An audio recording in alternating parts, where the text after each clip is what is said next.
जय श्री कृष्ण भाइयों। दोस्तों, आज की वीडियो बहुत ज़्यादा अहम होने वाली है क्योंकि आज के वीडियो समर्पित है भारत के 5वें प्रधानमंत्री, गरीबों किसानों के मसीहा और यादव जाट गुजर को एकता के सूत्र में बांधने वाले चौधरी चरण सिंह को। आज चौधरी चरण सिंह जी की पुण्यतिथि है और आज के दिन मैं इस वीडियो के माध्यम से समस्त यादव समाज की तरफ से चौधरी चरण सिंह जी को एक श्रद्धांजलि भेंट करना चाहता हूं। आज की इस वीडियो में हम बात करेंगे चौधरी चरण सिंह जी के इतिहास के बारे में और उनकी विचारधारा के बारे में। तो चलिए बिना देर किए वीडियो को शुरू करते हैं। सबसे पहले हम बात करते हैं चौधरी चरण सिंह जी के प्रारंभिक जीवन के बारे में। चौधरी चरण सिंह जी का जन्म उत्तर प्रदेश के नूरपुर गांव में छोटे से किसान जाट परिवार में 23 दिसंबर 1902 को हुआ था। उनके पिताजी का नाम चौधरी मीर सिंह था। उनका हमेशा से सपना था कि उनका बेटा पढ़ लिख के एक दिन बड़ा अफसर बने। चौधरी चरण सिंह जी बचपन से ही पढ़ाई में तेज थे।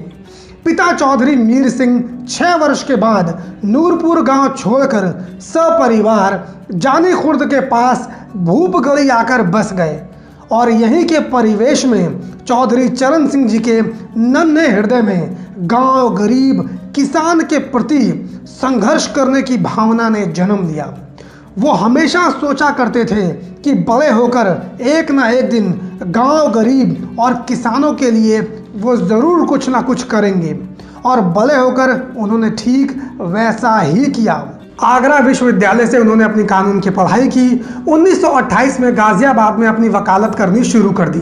कहते हैं कि अपने वकालत के दिनों में चौधरी चरण सिंह जी सिर्फ उन्हीं लोगों के केस लिया करते थे जो उनकी नज़र में सही हुआ करते थे, यानी जिनकी तरफ इंसाफ होने की ज़्यादा संभावना हुआ करती थी। सादा जीवन, उच्च विचार में विश्वास रखते थे, शुद्ध शाकाहारी थे, धोती और कुर्ता पहनते थे। कहते हैं कि वो कभी भी हवाई जहाज़ का इस्तेमाल नहीं करते थे। एक बार जब वो प्रधानमंत्री थे, उनको दिल्ली से लखनऊ जाना था। इसके लिए सबने उनको हवाई जहाज करने की सलाह दी, लेकिन चौधरी चरण सिंह जी दिल्ली से लखनऊ तक ट्रेन की यात्रा सफर करके गए। तो ऐसे थे चौधरी चरण सिंह जी। इसके बाद इन्होंने गांधी जी के साथ मिलकर आज़ादी की लड़ाई में भी अपना योगदान दिया। गांधी जी द्वारा सविनय अवज्ञा आंदोलन चलाया गया, जिसमें भाग लेकर चौधरी चरण सिंह जी ने गाजियाबाद में स्थित हिंडन नदी के पास नमक बनाया, जिसके बाद ब्रिटानिया हुकूमत ने उनको गिरफ्तार कर लिया और 6 महीने की जेल की सज़ा सुना दी। चौधरी चरण सिंह जी ने ब्रिटानिया हुकूमत को इतना परेशान कर दिया था कि उस समय की ब्रिटिश गवर्नमेंट ने चौधरी चरण सिंह जी को देखते ही गोली मारने के आदेश दे दिए थे। हालांकि वो लोग कभी चौधरी चरण सिंह जी को पकड़ ही नहीं पाए और उसके बाद कुछ सालों के बाद भारत आज़ाद हो गया। इसके बाद शुरू होता है चौधरी चरण सिंह जी का राजनीतिक सफ़र। तो आइए एक नज़र डालते हैं हम चौधरी चरण सिंह जी के राजनीतिक सफर की तरफ। यूं तो चौधरी चरण सिंह जी प्रथम बार विधायक 1937 में छपरौली से ही बन चुके थे। उस समय भारत अंग्रेजों का गुलाम था और जैसे ही चौधरी चरण सिंह जी को ताकत मिली, उन्होंने सबसे पहला काम किसानों के लिए किया। 1939 में किसानों की कर्ज माफी से जुड़ा बिल पास कराने में अहम भूमिका निभाई। उस कानून से हजारों किसान साहूकारों के शिकंजे से मुक्त हुए और जमीन नीलाम होने से बच गई। इसके बाद चौधरी चरण सिंह जी ने आज़ाद भारत में वो करके दिखाया जिसके बाद चौधरी चरण सिंह जी को किसानों का मसीहा और सबसे बड़ा किसान नेता बना दिया गया। चौधरी चरण सिंह जी 1952 में उत्तर प्रदेश की सरकार में राजस्व मंत्री बनाए गए और मंत्री बनते ही चौधरी चरण सिंह जी ने उत्तर प्रदेश से जमींदारी प्रथा को ख़त्म कर दिया और इसी ने उनको किसानों का सबसे बड़ा नेता और हितैषी बना दिया। हालांकि जितने भी जमींदार लॉबी थी, उन्होंने चौधरी चरण सिंह जी का पुरजोर विरोध किया, धरना दिया, प्रदर्शन किया, आंदोलन किया, तरह तरह से दबाव बनाने की कोशिश की, लेकिन चौधरी चरण सिंह जी का ये दृढ़ संकल्प था जिसके वजह से उन्होंने अपना कदम पीछे नहीं हटाया। उसके बाद देश के बाकी राज्यों ने भी इसको अपने राज्यों में लागू किया और एक दिन पूरे देश से जमींदारी प्रथा खत्म हो गई। इसके बाद ही लेखपाल पद का सृजन हुआ। इससे पहले लेखपाल पद नहीं हुआ करते थे। 1967 में चौधरी चरण सिंह जी ने कांग्रेस पार्टी को छोड़ दिया और उसी साल वो उत्तर प्रदेश के मुख्यमंत्री बने।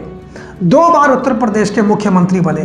चौधरी चरण सिंह जी ने अपने मुख्यमंत्री रहते उत्तर प्रदेश में किसानों और गरीबों के लिए कई महत्वपूर्ण कदम उठाए। देश के जितने भी किसान थे, खास करके उत्तर प्रदेश, सभी से उन्होंने मीटिंग की, उनकी समस्या को समझा और उनकी समस्या को दूर करने के लिए कदम उठाए। फिर उसके बाद वो दिन आया जिसे भारत का काला दिन कहा जाता है, 25 जून 1975। इस दिन इंदिरा गांधी ने पूरे देश के अंदर इमरजेंसी लगा दी। देश के बड़े बड़े नेताओं के साथ चौधरी चरण सिंह जी को भी जेल की सलाखों के पीछे डाल दिया गया। करीब 2 साल के बाद इमरजेंसी हटी, जिसके बाद देश के अंदर चुनाव हुए और इंदिरा गांधी को बुरी तरह हार का सामना करना पड़ा। जीत के आई जनता पार्टी। जनता पार्टी के प्रधानमंत्री बने मोरारजी देसाई। मोरारजी देसाई की सरकार में चौधरी चरण सिंह जी को वित्त मंत्री, गृह मंत्री और उप प्रधानमंत्री जैसे बड़े पद दिए गए। लेकिन आपसी मतभेद के कारण यह सरकार ज्यादा दिन नहीं टिक पाई। फिर इसके बाद कांग्रेस पार्टी के समर्थन से चौधरी चरण सिंह जी ने अपनी सरकार बनाई और 5वें प्रधानमंत्री के रूप में शपथ ग्रहण की। अपने प्रधानमंत्री के कार्यकाल के दौरान चौधरी चरण सिंह जी ने किसानों, गरीबों के लिए कई महत्वपूर्ण कार्य किए। ऐसा ही एक काम था खाद की कीमतों का कम होना। कहा जाता है कि चौधरी चरण सिंह जी की सरकार में सबसे कम खाद की कीमत थी बाकी किसी भी सरकार के मुकाबले, जो आज तक एक रिकॉर्ड है।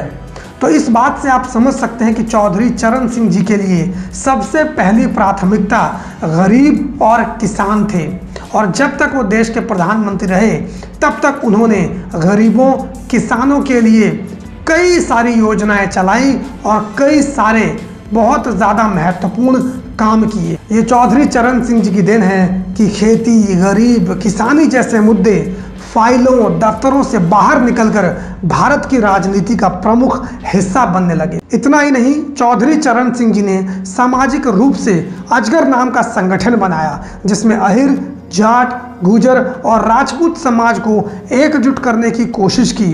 अहिर, जाट, गुजर ये तीनों तो चौधरी चरण सिंह जी के साथ आ गए। इन्होंने चौधरी चरण सिंह जी को अपना नेता माना। हालांकि राजपूत समाज ने कभी चौधरी चरण सिंह जी को अपना नेता स्वीकार नहीं किया।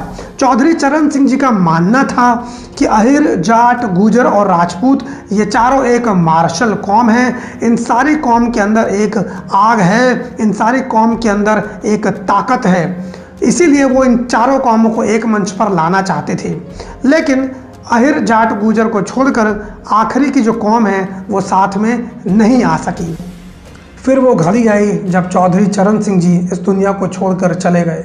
29 मई 1987 को उनका निधन हो गया। तो आज के इस दिन मैं सभी यादव, जाट, गुजर भाइयों से निवेदन करना चाहता हूं कि आओ एक बार फिर से मिलकर हम चौधरी चरण सिंह जी के सपने को साकार करें, तीनों एकजुटता का प्रदर्शन करें, क्योंकि हम तीनों अगर एकजुट हो गए तो यकीन मानिए ये तीनों एक महाशक्ति के रूप में उभर कर आएंगी। फिर इन्हें हराने वाला कोई पैदा नहीं हो पाएगा, क्योंकि ये तीनों शक्तियाँ काफ़ी ज़्यादा मजबूत हैं और ये तीनों एक ही माँ के बेटे हैं। तीनों का डीएनए एक है, तीनों का कल्चर एक है।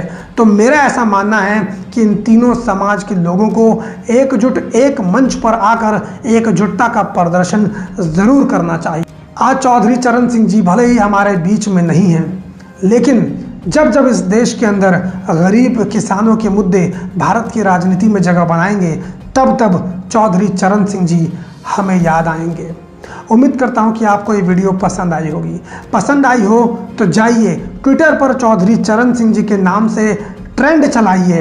हैशटैग यहाँ पर आपको लिखा हुआ नज़र आ रहा होगा। और इस वीडियो को ज़्यादा से ज़्यादा आप लोग शेयर कीजिए और हमारे चैनल को सब्सक्राइब नहीं किया तो सब्सक्राइब कर लीजिए।